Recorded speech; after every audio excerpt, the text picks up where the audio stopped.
Welcome to the Shockwave Therapy Podcast. My name is James Woolidge, osteopath and clinical director at the Abbeyfields Clinic in Suffolk. We will be trying to demystify the concept of shockwave treatment whilst bringing together experts in their field to discuss the latest research. If you are deciding on whether to add this modality into your clinic or just improve the way you deliver it, then we hope this is the podcast for you. Thanks for coming over the last, I think, probably couple of months. Before Thomas got hold of me, I was like, this guy's everywhere.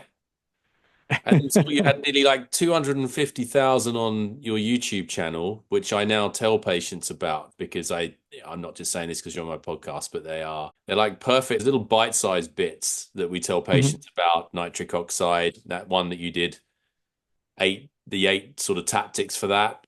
That's really just exactly what patients are after. Yeah, I think that's really good. And then I sort of digging around. Usually I get patients to, I've been in clinical day, guests to talk about themselves, but I can't help but talk about him like, right, doctor.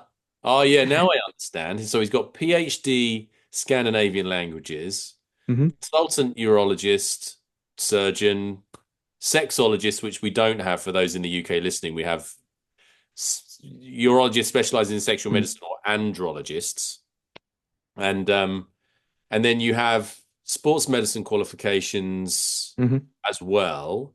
So 2 PhD, sports med, speak several languages, a YouTube sensation. That makes you pretty unique, right? Next month, I'm going up for the exam for nutritional medicine. Right. I'm kind of nervous. Yeah, that's impressive. Yeah, right. I don't even want to go into the machinations of your mind, but clearly you're not one for sitting around and just resting at peace. No, I mean, I'm just a regular guy. So if you're interested in stuff and you look around and you easily get interested in this and that, and suddenly a few decades later, you have accumulated a lot of stuff. Yeah, it's making me feel pretty bad because I might be a bit older than you. I'm 50 and you've managed to produce all of those things how old are you, do you mind me asking? I'm so sorry. I'm 57. Oh, you're looking pretty good. I give you that. Thanks. So you currently have private practice in the middle of Germany? Yes. All right. And is that just you, or do you work with a team of others, or that's your thing? No, it's just me. I made the experience that I'm quite good at doing things on myself. Right. So I get lots of things done. And, the best thing about working alone is that you can make all your decisions yourself, and you take credit for all the good things that you decided, but you also take the beating for all the bad things that came out of it. Yeah. I don't have to discuss any topics with anybody concerning my YouTube channel. So I just come up with a topic and then I just do it. And I think I heard on another podcast that I listened to you on that you've done 110 videos just pretty much around the penis or men's health. Yes, something like that. It's around the penis. Wow. And when I started, I never thought one could do so many different videos about the penis, but it turns out it's a pretty interesting organ. And there are lots of nuances that you can explore in the penis. And I was most fascinated, I think, about the fibrous skeleton of the penis.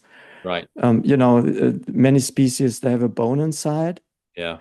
And we don't. So the penis, in principle, feels soft, but it isn't, because it's some of the miracles of nature.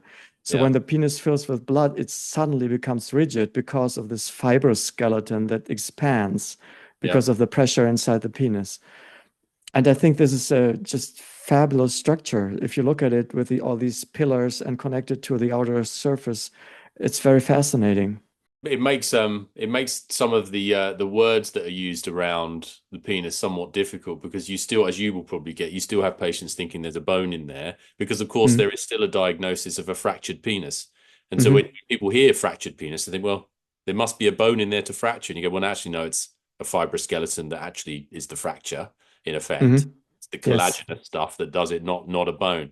Yeah, it's definitely got some interesting anatomy, as I've discovered over the last 5 or 6 years looking into this now. You spend all of your life doing men's health. I mean, for us in the UK, I'm part of a group of clinics called edclinics.co.uk. So we're physiotherapists, osteopaths. There are some medics involved in that as well. And it probably makes up only maybe 10-15% of our working day. The rest is still, for me, musculoskeletal, which is how I got into shockwave over 10 years ago. And your journey's been slightly longer than that, about 15 years ago, maybe, that you started something like that. So I started out as a regular urologist. You go to med school, and then in my time, we had something which was called AIP, which is Arztpraximum. So after I was done with med school, I had 1.5 years that I was kind of a doctor for German standards, but I wasn't fully licensed. They abandoned that, but back in the day they had it, where I looked around in all kinds of specialties. So I was in gynecology and cardiology, internal medicine. I think I also did some geriatrics stuff. And then I ended up in urology. And as every urologist, I had a surgical training, and it's basically cancer. When you work in a hospital, most of the stuff that you see is about cancer. So I always regarded myself being an oncologist in a way, but relatively early in my career, I thought, well, what we're doing is maybe not the best of things, because we're leaving aside the sexual aspects. Yeah. And as you mentioned, I've also studied literature. And if you look around and look at the world, sex is one of the main promoters of actions for people. So whenever there's anything, you can be pretty sure sex is involved. And if you read novels, it's everywhere in the novels. So I was actually, when I was getting out of med school, I wasn't quite sure if I wanted to become a doctor. So I was interested in becoming a consultant. And I had a job interview at the Boston Consulting Group. That was over 20 years ago. Then they were asking us, so the first branch was they opened in Boston, and then they opened in Tokyo. And they were asking us, so why do you think it was Tokyo? And so everybody was speculating about the economy and it being so important. And I was so stupid, I didn't speak up, because I immediately thought, well, because there was some kind of woman in Tokyo. And that was the solution. So he had a girlfriend in Tokyo. So he opened a new branch in Tokyo. So there's sexual motives everywhere. And this is what I thought was so important. So we rip out the prostates, and for that matter, also the bladders.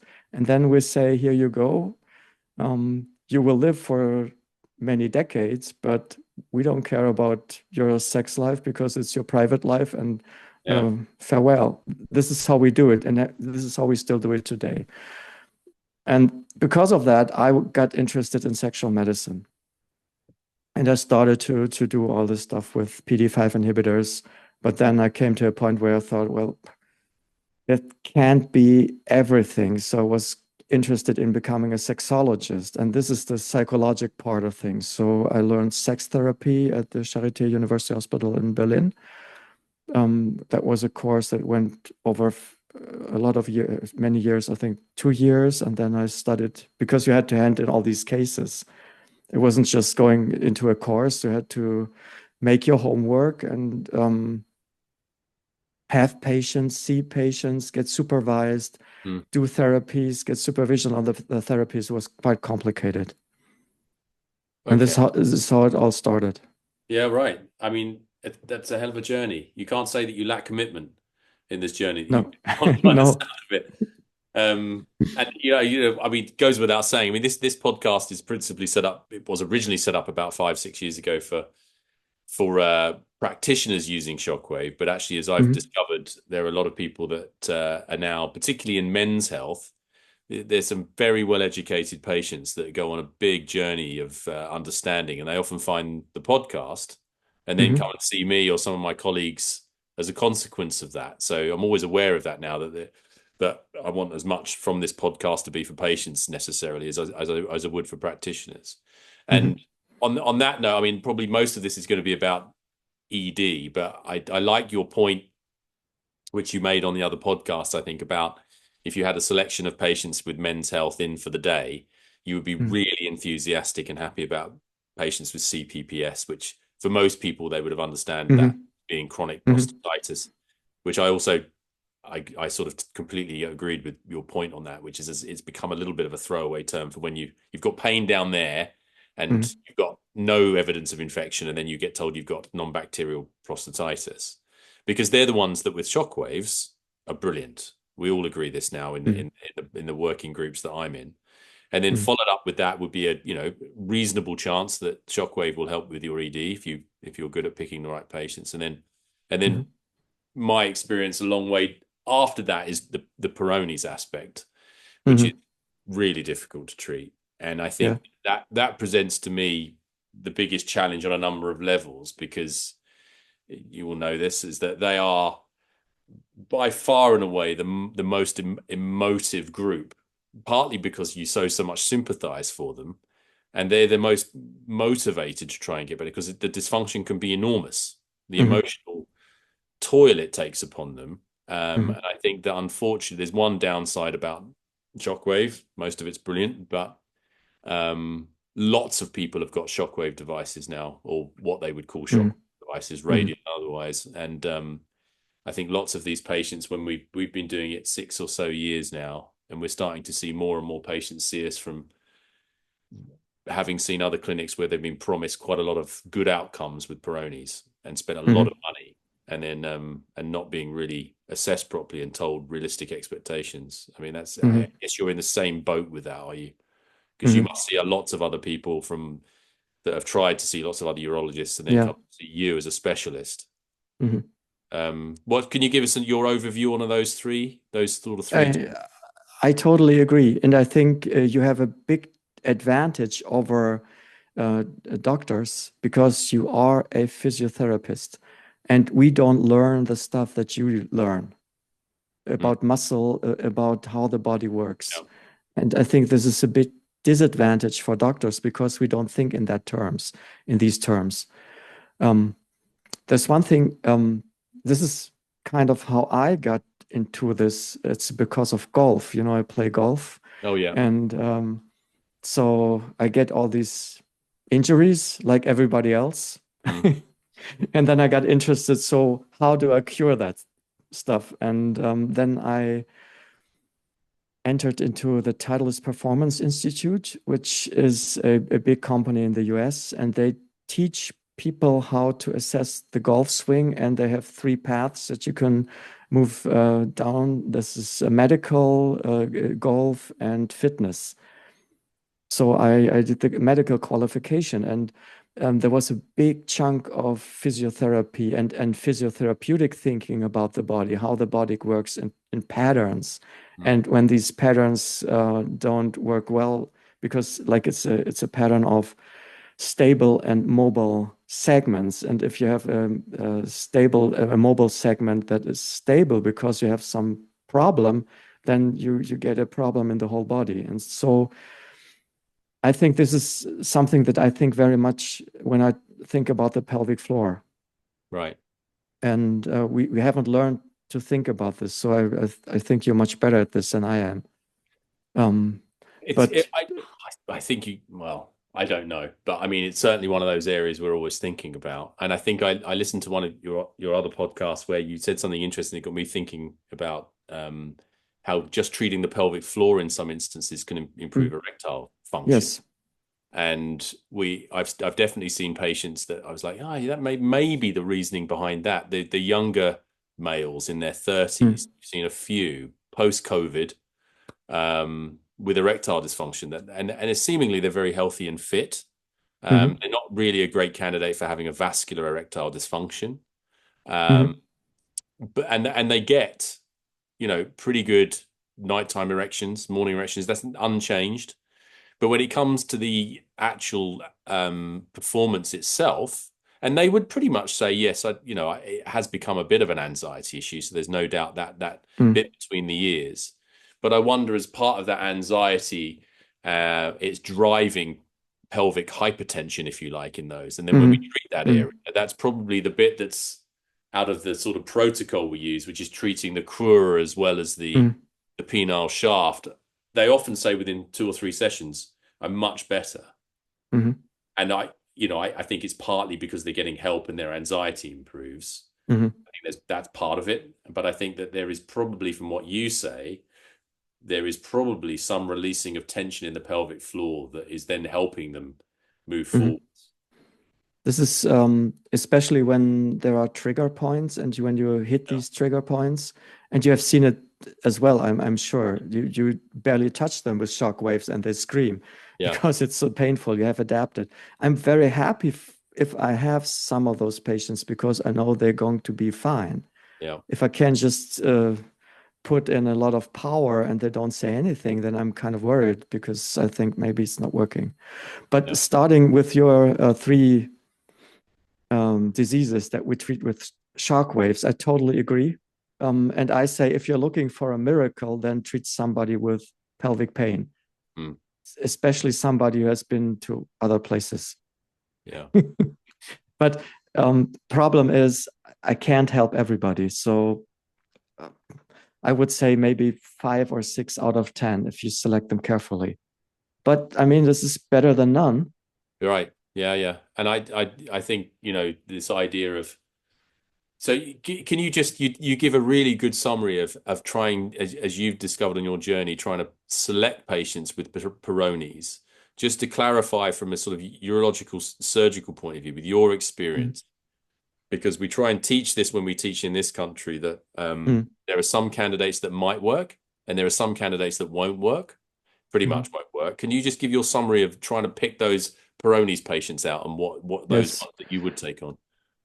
Generally, after having cranked up my machines to the highest levels in Peyronie's disease, I can say it doesn't affect curvature. This is my conclusion in neither of them, neither with calcified or non-calcified plaques. That's for sure. So I think there is not one single modality to treat Peyronie's disease. So I'm treating in a pattern where I combine several treatments for Peyronie's disease. And when I get a patient, I first determine whether it's in the acute phase or the stable phase. Mostly we'll get patients in the stable phase because they don't know what's going on. And then many valuable months are lost until they finally come to us and get an examination. Then I look at it with the ultrasound. And it's very important whether there are calcified plaques or non-calcified plaques. As soon as I see calcifications, things become very complicated, because up to now, I'm not quite sure whether they can be helped with anything but surgery. So what you can try is, maybe you can stop that's not getting this severe. Maybe you can have a curvature that's still functional. But to reduce curvature, I don't think it's possible in calcified plaques. I'm doing my approach mainly in non-calcified plaques. And would you, sorry, just to clarify, would you treat them in the acute phase at all, or would you just not do any of the interventions in the acute phase? In the acute phase, I would try to stop the inflammation. So there is some, at least theoretical reason to think that tadalafil could do that. Because of its interaction with the TGF-beta 1, I think it is. So that this chronic inflammation that's going on can be stopped. Because, in theory, today you have a 30-degree angulation and it can go up to 90 or even 100 degrees. And we don't really want that. And I give them also L-arginine and citrulline just to have some antioxidants to stop this inflammation. I have the impression it works in most of them, not in all, but it works in most. This is what I would do with a calcified plaque. I think one could try traction in these. Traction is a big part of my approach, because I don't think you can reduce curvature without traction. And traction also gives the advantage that, penile length is lost. And when you apply traction, you can regain some of the length that has been lost.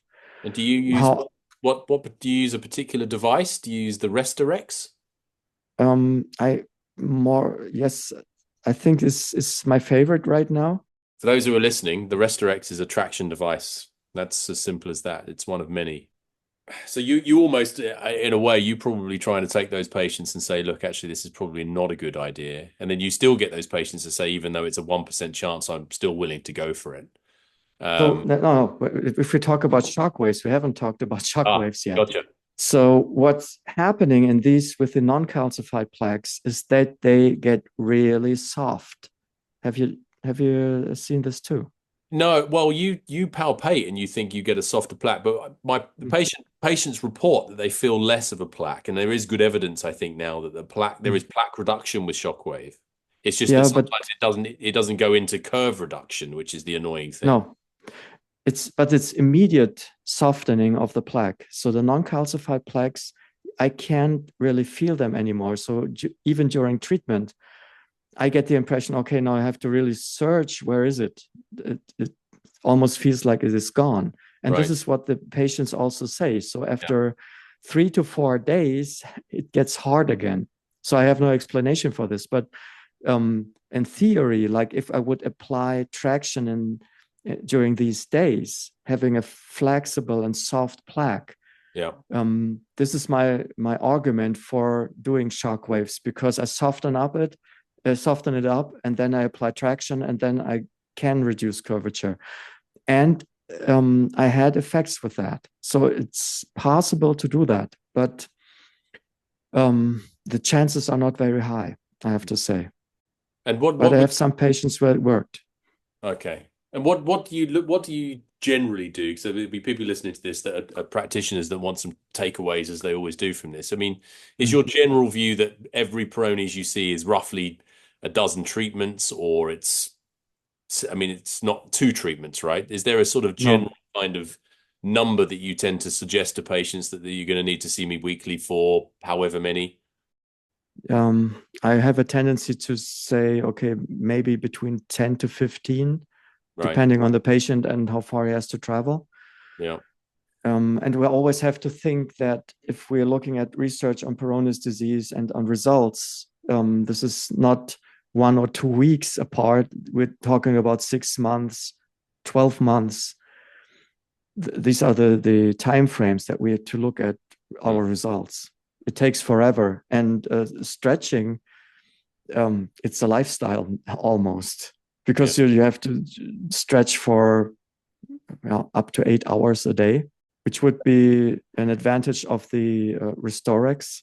And there has been lots of debate about the energy usage we should use in Peyronie's disease. I think one of the recent ones was better results with a lower energy. And then there's people that say you need to go beyond. I think Professor Lund, is now using I think the C-actor, which is an electromechanical device from Storz, which is beyond the 0.55 millijoules that my device goes to. And he thinks that would be better, but I don't think we have any evidence yet for any particular energy level.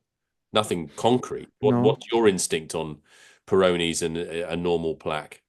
There has been debate on increasing the level of energy in Peyronie's plaques. I think my colleague Post in Hamburg, he's a promoter of this hypothesis, and he does a lot of this. I'm personally also using the C-actor for Peyronie's disease, and I'm using it on the highest level because maybe it's the urologist thinking about breaking stones with ESWL, that I think the more power I get into this, the better it is. But if this is true or not, I'm not quite sure. I've the Storz Duolith right now. Before that, I had the Arius 2 from Dornier. Oh yes, and on the Arius, I was shooting at much lower frequency, lower energy levels, and I think this is something that you have to consider as well. It's the machine that you're using and the focus length and the focus size on each of those machines. So with the Arius, the focus point is quite near the surface of the applicator, which makes it almost feel like a radio shockwave device. And if you increase the energy, it really hurts the patient. And I've also seen at the higher energy levels some bruising of the skin. You have to constantly move it around, otherwise the skin gets bruised. Right. Which is not the case in the C-Actor handpiece. I can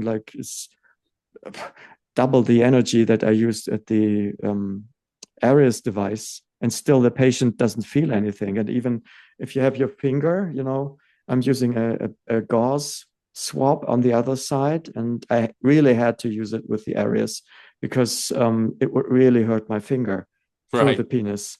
Yeah. But this is not happening in the same way in the Storz device. So I don't really have to use a gauze swab for the sepia handpiece. Right. And that level goes up to what? Is that the 0.55, or have you got the one that goes to 1.24? Just 0.55. Yes. Yeah. So if we just on the moving on to the ED front, which is where most of our patients sit. I mean, you would see patients between the ages of approximately 40 and 70, I think I heard you say, which is roughly us as well, seeing that group. Do you have a particular, where you rub your hands together and say, this is the right patient for me? Is it, over here, we sort of, when we see patients, if they're responding to PDI5s already, they're getting morning erections, they're relatively healthy, of course, they're good patients, and you're welcoming them into clinic. Have you got any other insights in your experience as to what patient selection looks like for you with an ED? I roughly say between 40 and 65. These are the ages where I can be pretty sure if it has worked before 40, then the psychogenic component is not that prevalent. So I will mostly get people with malfunctions of the body because of the age, the aging process, something like that. And if it's 70, 75, I think there's lots of aging that has been going on, and it's very hard to revert that process in people that old. What I usually do, I palpate the penis. There's something. This wheat bread thing I heard. Yes. Well, yeah. Explain what that was. I got lost in translation with that. If you buy a fresh loaf of bread, and it's mostly the bread that you buy in America, or I think also in the UK, wheat bread, and it's very fresh, and you can squeeze the loaf like this, and it gets this thin. Yeah. This is what I call the wheat bread penis. Because if there's lots of tissue lost, then you can easily squeeze this like a fresh loaf of bread, and there's no resistance. It's very fluffy. This is what I call the wheat bread penis, and I've bad experience with that. So that's age-related penile atrophy in effect. Yeah. Yeah, I mean, it makes sense. What are you rejuvenating? If the tissue's not there to rejuvenate, then it's not great. I'm just interested to know how do you warm the patient up for that? I'm just going to give your penis a squeeze just to see how it feels. I don't think he notices it, because I always palpate the penis for Peyronie's plaques. Right. Because this is one of the differentials in ED. This is why I do ultrasound on all penises. Once in a while, I see Peyronie's plaques, and then I know, okay, this is an ED because of that. And they don't have any deviation of any kind. And they didn't even know they had Peyronie's disease. But that would be the diagnosis. I scan as well. Do you do the whole thing in short axis? Do you come all the way up? Or do you do a long axis view as well? Just short axis? Both. The short axis is really easy to see, isn't it? It's just a quick scan through and you can see that. Yeah, it's a bit of a difficult one when you see those patients. And I personally don't treat those. I've sent a few back to their surgeons, and that's not obviously what they want to hear, having their penis sliced open. So, I mean, moving on, the ED concept point of view, as you're a sexologist, I mean, do you have, because we get this sometimes when we're teaching, how much do you place importance upon the lifestyle aspect when you're seeing these patients? Do you sort of say to the patients, look, it's unless you do this, this, and this, the shockwave's not going to work that well? Or do you just hand them information to give and assume they're doing it? I mean, how much of a hard line do you take with your patients? There are some practitioners I know that say, well, if you don't lose the weight and get rid of the diabetes, this is a waste of time, whatever else. No, I'm not that tough. Right. What I really insist on is smoking. Okay. This is so bad for your health and for everything. Yeah. And I tell them, it says, even on the package, it says makes you impotent. And people don't believe it. But I think smoking is a big thing that if there is a problem with erectile function and you smoke, I think you have to quit smoking. This is more or less the only thing that I say. You have to meet people at the spot they are in, so to speak, and work around. And I'm always asking about lifestyle because, we know from research that if you are active, and even if you are obese or overweight, and you are active, you have a better chance that, for example, PD-5 inhibitors will work. Yeah. So I always promote some kind of regular physical exercise. Yeah. And if they haven't done it, I tell them, okay, pick a walk of your choice and pick a pace of your choice and just do it every evening. And maybe after 2 months, you will see suddenly you arrive 10 minutes earlier for some reason that you don't know, because you're walking faster without knowing it. And then you do a bigger round. This is how you start. Just do little changes. Don't change anything at all of it at all in the beginning. And do you have, just asking about Cialis or Tadalafil, do you prescribe that quite often for Peyronie's and for ED, I assume? Do you go for a low dose 2.5 milligram per day daily dose, or do you go for a bigger dose with that? Depends on where I start.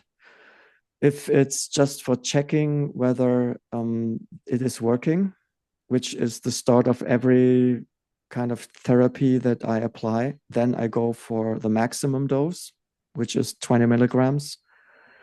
I think it's easier on a psychological level, because if this is working, you can easily say, okay, now it's working, just reduce it. Yeah. But if it's not working and they get the hot flushes and the stuffed nose, then tell them you double the dose now. They wouldn't do it. That seems so obvious now you say it. Yeah, good point. I think that my view on all these podcasts, unfortunately, is that I try to keep them as short as possible. What's clear to me is that we're going to have you back on for other topics, including one more specific, perhaps, for patients, because your educational stuff is great. I think that from our perspective, in terms of users in this country, it's great having someone like you on, because I think you might be I've had consultant orthopedic surgeons on talking about MSK stuff, but having a urologist with insight and with the confidence that you have in shockwave therapy, I think it gives us confidence that we're not entirely losing our minds, and we're doing a good thing by trying to achieve change with shockwave. And just that point, I mean, just to clarify, I still get these questions come up, which is radial shockwave has got its place in superficial myofascial trigger point work. Still get questions about true shockwave.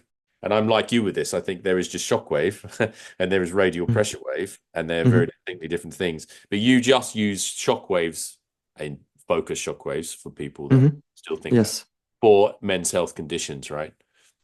But I mean, yes, because the evidence that we have and the way shock waves work, as opposed to radial pressure waves, there is a difference. And generally, I believe in shock waves more than in radio pressure waves when it comes to men's health. But I'm a curious guy. I'm always open to new approaches because the things change, and what is hip today is out tomorrow, and you never know where things are moving. Maybe I mean, if radio pressure wave is on the surface, there is not much surface on the penis, so the penis is quite small. So, I mean, in theory, why wouldn't it work? Or would it work? For example, would it work better, the true shock wave, combined with a radio pressure wave? I don't know. Nobody knows. But these are interesting questions. So I'm going to put after this. I'm going to think there's got another 15 questions I should have asked you, but I'm going to email you and organize a follow up to this. But I will put a link on after this to the your Uro channel on YouTube, which I think is fantastic. I'll also put the other thing that I was interested, which I might even be going on myself, is that you now do some specific men's health shockwave training with a colleague, don't you? I think in Germany. Is that you? No, in Canada. Canada, that's right. Are they online, or are they all? Yes, all online. So I'll put a link to that after this as well with the Uro channel, people that might want to take on some of that training, because I think that you're just in the right space and place to do that. So in this course, I did it this summer during my summer vacation. So what's filming. Is that I Love Shockwave? Is that right? Yes, I Love Shockwaves. I love shockwaves.com. Right. And it's everything I know about shockwaves and how I treat my treatment protocols, how I place my patients, how I hold the plaque when I do Peyronie's disease. Perfect. And that's been a real missing link, actually, because lots of people treat, and this is to some extent there is I could really waffle on about this, some protectionism about how we all do our things, and no one really wants to share that much. So it's great that you're doing. So I'm gonna wrap this up, and thank you very much for coming on the podcast. And thanks for having me. We're going to have you back. You don't know it yet, but I'm going to do that. But thank you very much for your time, Stefan. Have a lovely evening. I'll see you later. Thanks. Bye-bye. Bye-bye.